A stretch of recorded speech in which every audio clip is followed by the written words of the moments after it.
We've set our jury of one-show viewers the task of sifting through the very best Christmas recipes from the big-name celebrity chefs.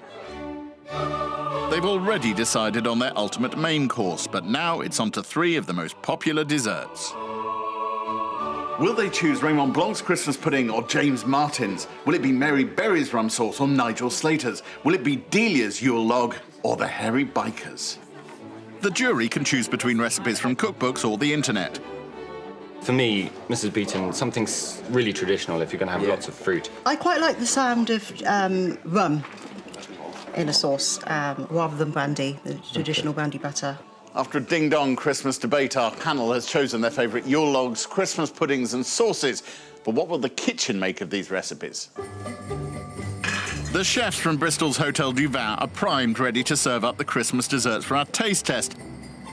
But some of the celebrity recipes for puddings have already caused a bit of head-scratching. I would have done them in a lot more in advance than the recipes say. They seem quite pale to me, but...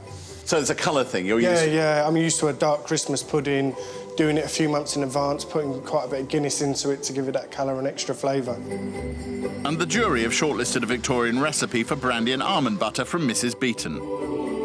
Hers has got lemon juice in it and it's talking about folding it in. The others are just, you know, basically whip it up together and off you go.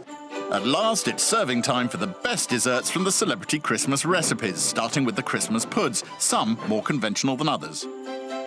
Gordon recommends a pudding that doesn't have any dried fruit.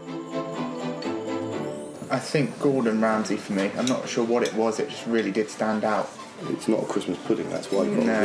But having said that, I agree with you. That's in my taste, that's one of the 3. Really? But Mary's had a more traditional fruit-filled recipe. The Mary Berry one was quite nice as well. A little paler than you would expect from a normal Christmas pudding, but still very nice textures. And what's a Christmas pudding without some boozy accompaniments? Actually, the Raymond Blanc one was so smooth, and yet you got the alcohol taste with it as well. The Mrs. Beaton one had almonds in it, I think I'm right to say, I'm not sure. Yeah. And that one just had a bit of a granular taste to it. Even while fit to bursting with pudding, the jury bravely soldier on to the Yule log. Wow. Harry Bikers definitely got my vote. Really? Yeah, it looked amazing. I couldn't wait to tuck in. For me, the Delia one had a nice, different taste to it. I found it refreshing. Well, if I tried to eat too much of the Harry Biker one, I think it would be too chocolatey for me. After a full day of tasting, the jury's spokeswoman, Sharanne, is ready to give their verdict. Well, we actually decided on the Mary Berry Christmas pudding. Collectively, we thought that it had the most Christmassy taste to it of the ones that we tried, and the way it balanced the fruit with a pudding that wasn't too heavy. Raymond Blanc's Armagnac butter was the winning accompaniment to the pudding.